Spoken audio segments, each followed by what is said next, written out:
I need you to get fire, CID, looks like a body that's burning. In the middle of this field lies the burning body of an unidentified woman. Unfortunately for Texas police, whoever did this chose the perfect night to cover their tracks. So the body? Yes. Oh, Jesus. What is this hole right here in the skull? Ironically, perfect storm of the perfect storm of destruction of evidence. As investigators analyze the crime scene for whatever evidence remains, a stray dog refuses to leave the place, circling the field as if he's trying to lead them somewhere. Detectives don't know it yet, but this dog is their only lead to a killer who spent years slipping through the justice system, walking away from violent crimes that should have put him behind bars long before this night. And worse still, this burning body may not be the only victim. There is possibly the victim's dog that's running around. Yes, hi, my name's Mandy Reynolds, and I got a message that you guys found my dog. Get in your car! Get in your car! Yeah! You make any movement, you will be killed!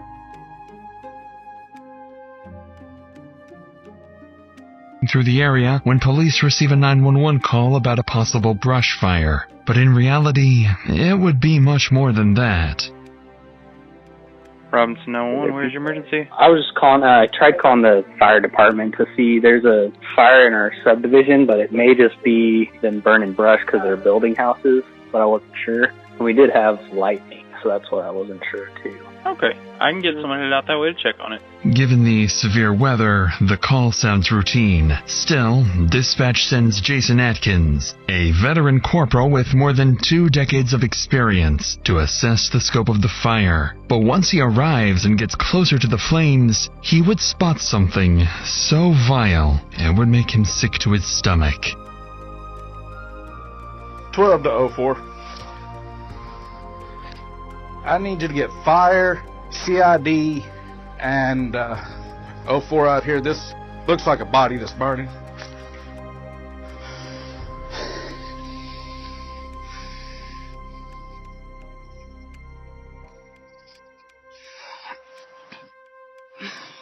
Should I use my fire extinguisher to put it out, or just leave it as it is to preserve any evidence? You can try to put it out, I can maybe get it put out, but I'll try.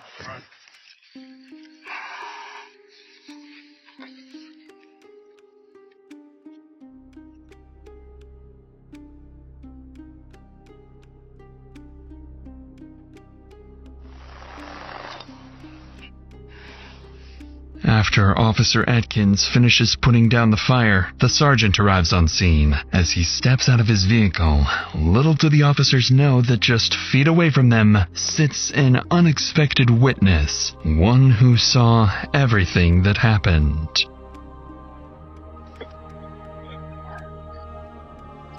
So the body? Yeah. Oh, Jesus. I got the fire out. Okay, that's fine. Just, I got this up. I saw. Be careful.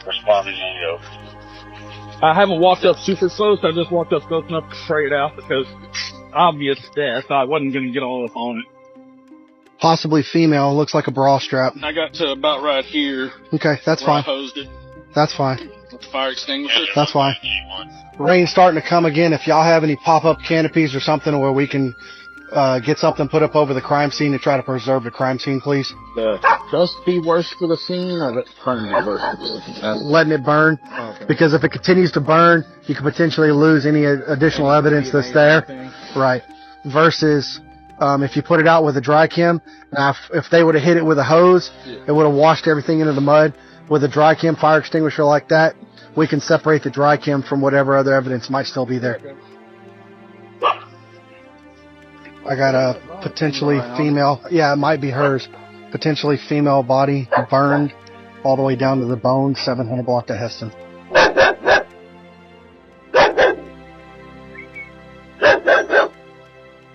Go ahead and notify and call out animal control. We have a loose dog that's around the scene, possibly might be the victims. We need to capture this animal.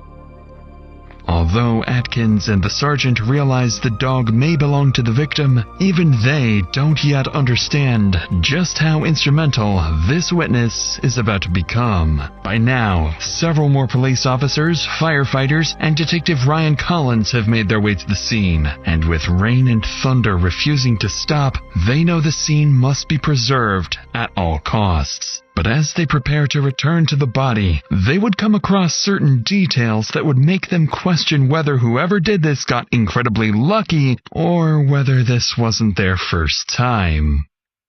Alright, so I'm not going to have y'all go to the scene. Okay. Since we're here, we're already in the scene. Yep. Corporal Atkins will not be going in the scene, but I will assist Detective Perry in throwing that up. You want us to set it up here so you can just carry it? That would be outstanding. That seems like the easiest thing to do. Way to be smart. Way to be the smart one. Out of this, or? Come on, think tall thoughts. Yeah. Hey, good, brother? You know me. I told you. That's why he's asking if you're okay. Oh, I'm good. Here. 1, 2. How would you testify in court on the amount of rain that came in between the time? It was a short torrential storm with dime-sized hail. Okay. That lasted about 15 minutes. And Sergeant Hughes was here also? Yes. Okay, so that'll be on y'all's body cams as far as time and all. Okay. Yes. It would drizzle, pour, stop, drizzle, hail, stop, poured, then drizzled and stopped. To top it off, the fire was involved. Ironically, perfect storm of the perfect storm of destruction of evidence. Indeed, with hail, rain, and now fire, properly examining the body will prove to be a nearly impossible task, almost as if someone had deliberately chosen the perfect weather for his crime. 1 hour after the body is discovered, the fire marshal arrives and, together with Detective Collins, prepares to head towards the body in search of the smallest clues that may remain. But unbeknownst to them, every theory they're about to form would play right into the killer's hands, steering the investigation exactly where he wants it to go. But either she's stone knocked out, but I can tell you right now, I can stand next to a campfire and realize when my rear end is getting too hot. And the fact of the recent upticks in the homeless population on running up and down 35, really, like 16 bodies in Austin. We've had 3 in Waco, and I think there's 10 in Dallas, Fort Worth area. I mean, you look at his torso. Yeah, it's a small person. Very small. That looks like the very, very cheap heater that you can get. And if she was drunk and or high, did she die? Did she open and something set fire in the box that then made her that smell? Or did someone come here, find her, goes, oh shit, and then just set the fire? So far, all these theories are exactly what the killer wanted, allowing him to stay one step ahead. But then the fire marshal would notice something that would put them back on the right track. What is this hole right here in the skull? Ooh. Right off front? Mm-hmm. Blunt force trauma? Mm-hmm. I'll leave that up to Emmy, but yeah, not my thing. But. And do you have any concern with that hole in the forehead? So it could be a lot of things. So it could be. I still need some of it. That'll come out of the Emmys. So gotcha. The way, but the missing piece of it is what kind of makes me question it. But it's just really interesting because it's right here on the forehead. She said there is decomp. In my opinion, that smells like decomp. And for somebody who strictly deals in dead bodies, I value the opinion. Right, absolutely. Because I was over there for some of that conversation. As it looks right now, is we have a homicide. Although not everyone at the scene is convinced, Detective Collins knows this is a homicide, and his intuition would soon be proven correct. More than 3 hours in, and investigators still have no idea who the attacker or even the victim is. Yet, the answer has been sitting just feet away from them since the very beginning. They just need to catch it first. There is possibly the victim's dog that's running around because it kept running up to the body and barking at it. We haven't found it. It took off. She likes your truck. You want to put your tailgate down, see if she'll jump in it? Maybe the owner was a truck person, had a pickup.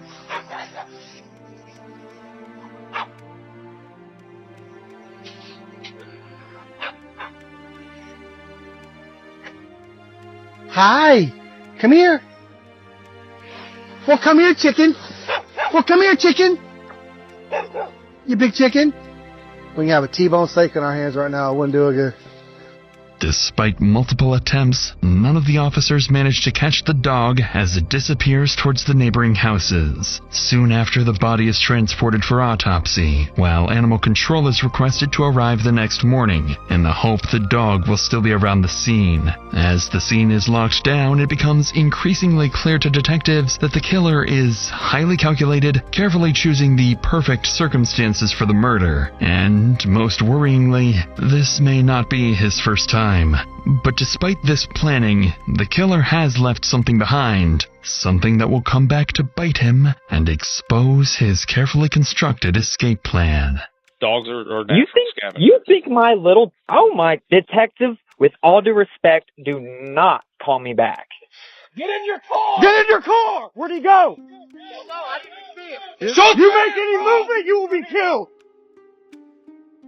The next morning, officers return to the field in search of a breakthrough. One team is sent back to the crime scene to look for any clues that may have been missed, while another goes from business to business, checking whether anyone may have captured the victim, the killer, or even the dog on camera. And despite the killer being seemingly prepared for everything, officers are about to discover there are a few things he overlooked. How are you this morning? Good, how are you? I'm doing good. My name is Investigator Collins. I'm with Robinson PD. No, what it is, we found a dead body that had been burnt, and so. Around here? Mm-hmm. Oh. Rangers are going to be here tomorrow at night, so hopefully nobody comes out here with our flags. All right. And I don't guess we've heard anything from autopsy. Mm-hmm. At 2 o'clock, they weren't even there. Oh, really? Yeah. We're literally, when I leave here, I'm going to Pilot, going to McDonald's, going to Rush. I'm going to every business to see if they have any fish. So, yeah, of course. I mean, we're literally just kind of treading at this point. So he burnt the dog, too? No. I think some of these ring cameras are going to be our freaking saving grace. I hope so, man. At least getting a vehicle coming in. I And cannot believe that dog belongs to... what are the chances? It just hangs around. Time is that at? That caught me, so it says, what, 2033? So that's 8:30? And he's kind of, that's one thing I got that looked weird. After visiting nearly a dozen businesses, one officer finally stumbles across something potentially very useful. A black Honda leaving the area around the time the fire started. The problem, however, is that the footage is too blurry to make out the license plate, meaning detectives still need something else. Later that afternoon, the police department receives a major update. The dog has finally been captured, but the biggest breakthrough comes when Animal Control scans the dog's microchip, identifying him as Titan and his owner as 26-year-old Mandy Reynolds.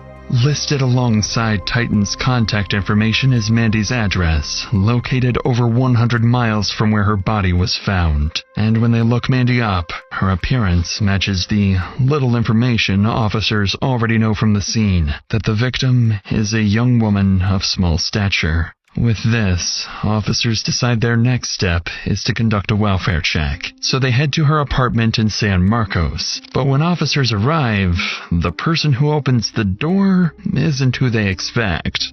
But before we get to that, Andy's apartment, where officers are about to be greeted by someone they weren't expecting.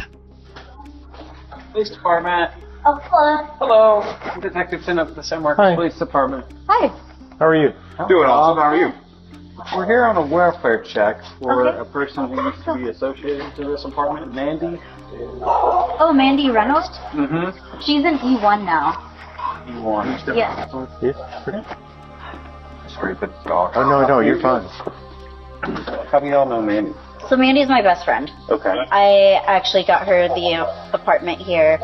No, the address is 1000 LBJ. It's like a 5-minute walk from here. It's the ones that are a little further down on there, and it's E1 you said? Mm-hmm. Have you talked to her in the last 2 or 3 days? The last time I talked to her was Sunday. Sunday. How was that conversation? It was good. I know she was talking about possibly going to California the next day, but then that fell through. Does she have a boyfriend or anything? No. She has an ex-boyfriend. Ex-boyfriend. Couple. But no, her cousin lives with her. Well, who's her cousin? I don't know his name. Does she still have her dog? Yeah. Normally Mandy's in constant contact. Yeah. Yeah, we haven't had that for a few days. And I remember, thinking, like, I haven't heard you mention, like, hanging out with Mandy or, like, doing anything together in the last few days. Which, to me, it was like her, but I just met her, like, a month ago for the first time. I was really used to, like, just the quiet. Yeah, it's just been nothing but drama when she moved down here. We're going to go over to E1. Okay. I am the manager of this property. Oh, really? So I can let you inside the apartment if we need to. Knowing the victim has not yet been officially identified as Mandy, officers choose their words very carefully. According to the couple, Mandy's life was always full of drama, much of it, as Diana goes on to explain, revolving around the men she surrounded herself with. And as Diana leads officers to Mandy's apartment, they're about to learn exactly who those men are. Appreciate you coming up and helping us. No problem. She lives with one roommate? Yes. And it's a cousin? Yes. What is her cousin's name? He's a guy with a J. A guy or a girl? Guy. Is he younger than her? Yes. Is it Jared? Jared is her ex-fiance. Is there a lot of drama with him? Just between, like, he is doing, like, a small business thing with her grandfather. And I know that went south. Her and Jacob always fight on and off. She changed her number because she didn't want Jacob to have it in there. She said she was scared. Recently, Nan was dismissing a lot of enemies. How so? Like dissing her ex in Kansas. Thanks to Diana, officers have just uncovered 3 potential suspects. Jared, Mandy's former fiancé, with whom she shared 2 dogs, including Titan. Jacob, an ex-boyfriend she had been trying to avoid after they split on bad terms, and finally, her cousin, who had been living with her for the past month. Police know they'll need to look into each of them more closely, unaware that one of these suspects is already tied to another alleged homicide. But when officers finally reach her apartment, they still have no idea who or what is waiting for them on the other side of the door. Sorry, I'm asking you a million questions and forgetting a lot of stuff, but her cousin that she lives with, what was his name? I don't know. Okay. I don't want to spook him if you think they'll answer. Or, I don't think she's home. Moved out of here? Unless if she packed everything up. Is it like usual for her to do stuff like this, or does this seem bizarre? I know she was unhappy the past couple of weeks and she kept like talking about moving. But yeah, on Sunday she was unloading everything. Well, that's from me. Is this just a 1-bedroom or 2-bedroom? Just a 1-bedroom.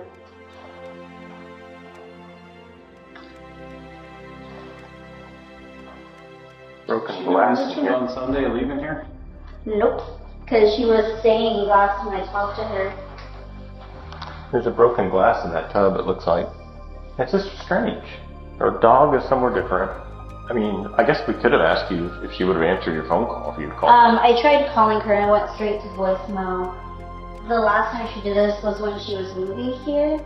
Just really concerned. It's like getting stranger and stranger. I mean, obviously, if she would have answered you, you mind if I take a picture? Yeah. But it's just like, now she's moved out of here?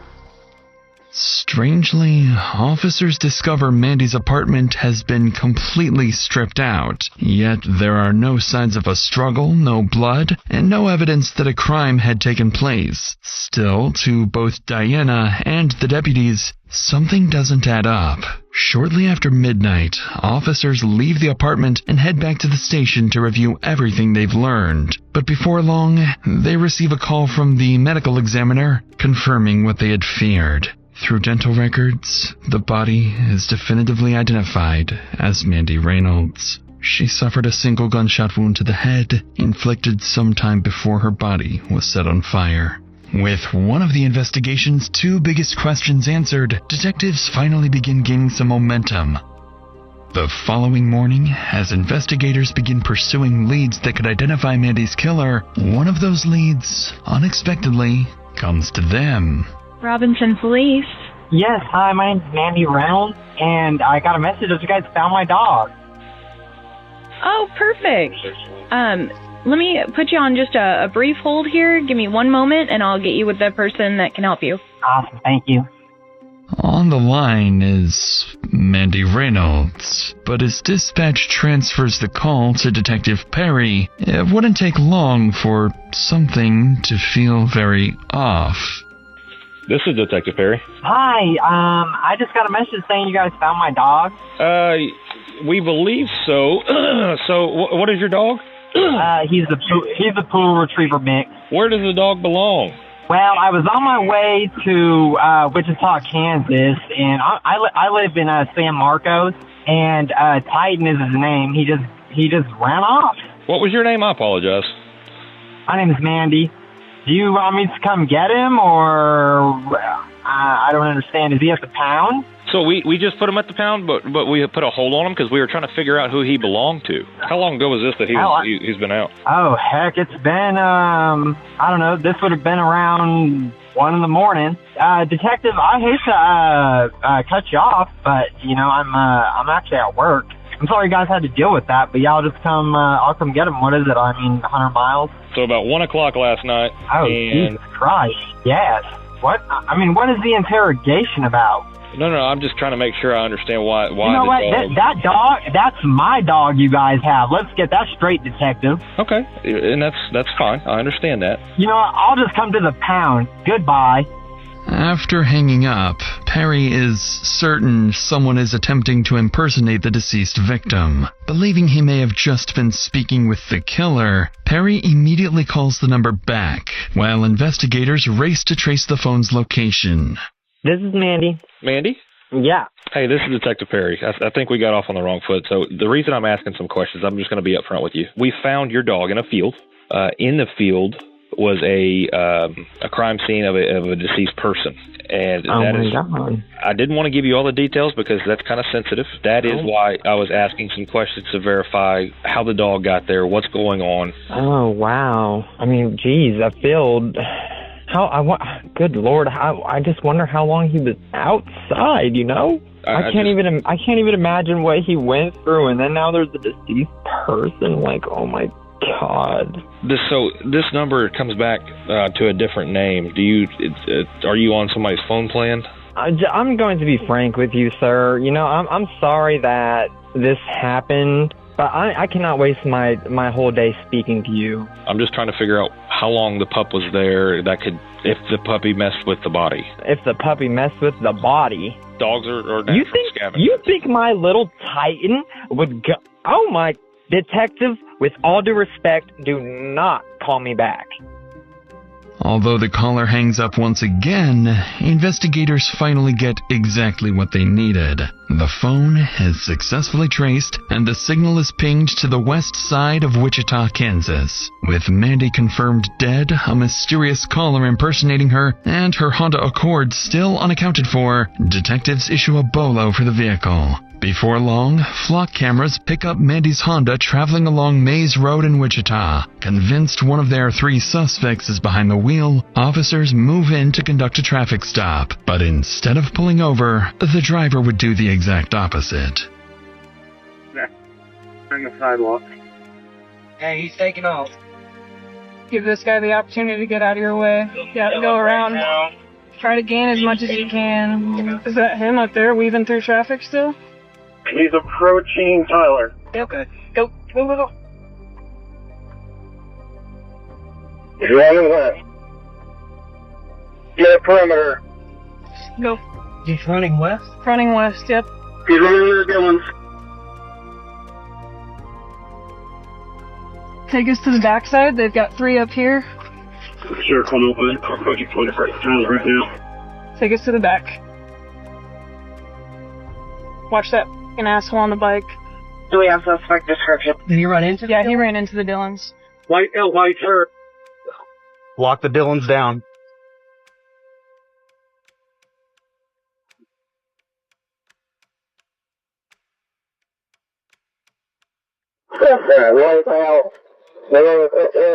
White shirt.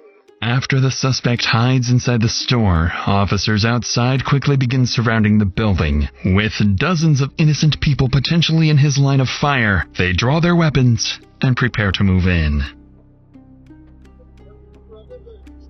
Get in your car! Get in your car! Come out! Come out! Come out!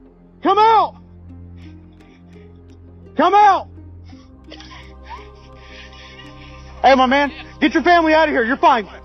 Let's go. Let's go. Hey! Come here! Come here! Where'd he go? No, I didn't see him. You didn't see him? Didn't see him. Yeah.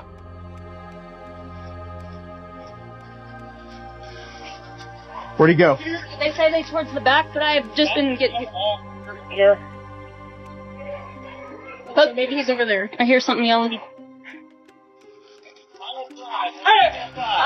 Watch crossbar. Watch. Come on!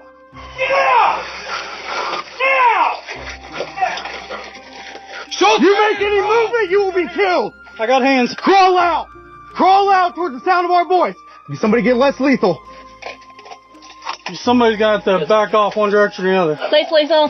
Go ahead. Hold on. Crawl out towards us. You're gonna have to move all with me. Ready? Yep.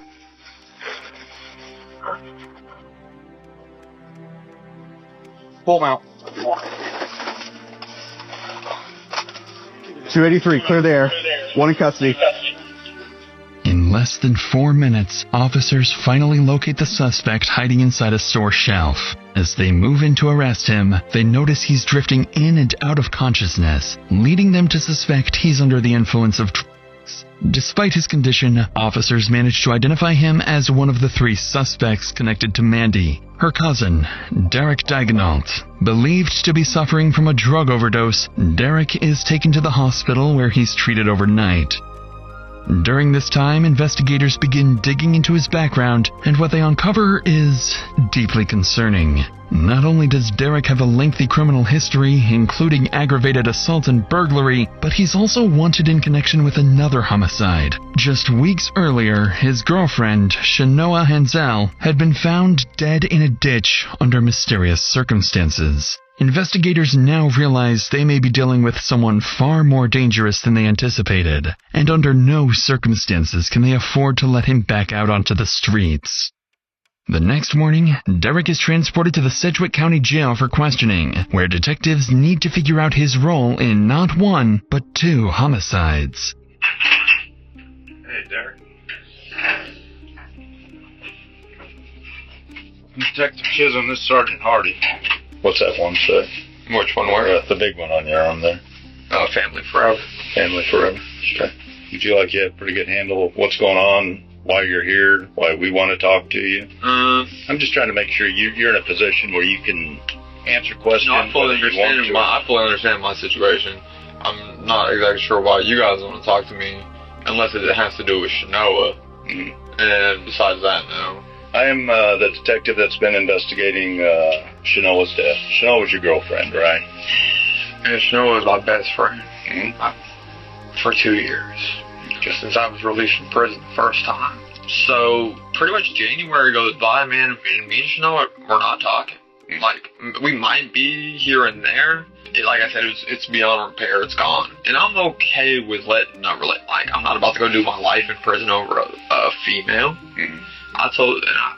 Last thing I said to Shanoa, man, I'll be myself. I said, you leave, don't come back.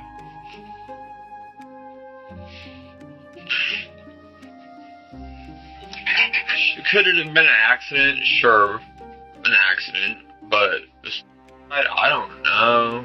I don't see it, but did I do it? No. As expected, Derek calmly denies any involvement in his ex-girlfriend's death. From the beginning, detectives believed the evidence tying him to her murder was weak at best, but the same cannot be said about Mandy. And as questioning continues, the conversation is about to take an inexplicable turn. Where'd you get the car? I'm gonna tell you something, and I'm gonna leave it at this. Like, the cartel in Texas is very real. When the person I went down into Texas with was knee-deep in debt with the cartel. But how's that have to do with the car you ran from us in last night? What do you mean? Well, I mean, where'd you get the car?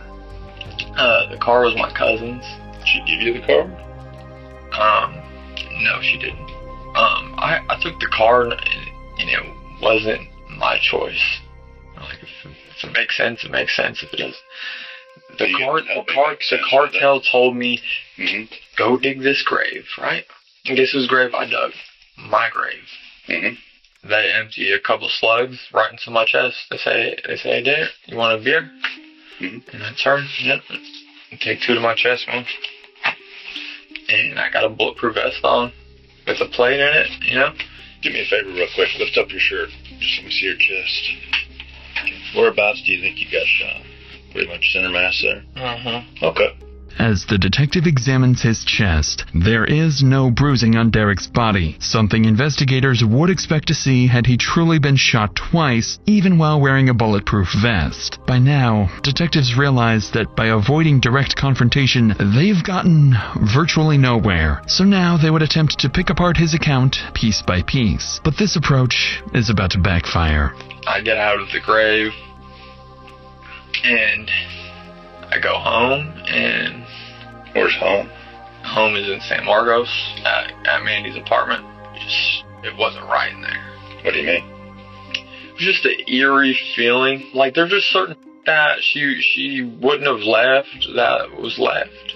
If someone made you kill her, or made you watch her get killed, now's the time to let us know. Look, man, I'm done talking about the cartel with you guys, period. I'm done talking about the situation. You know, like are you guys trying to, get me killed? No, we're trying to find out if you killed her. You still want to talk to your mom? Well, we talked to her a little earlier, and she said she'd be willing to talk to you. It's just it's up to you then. Yeah, can I call her? They're asking where Mandy is.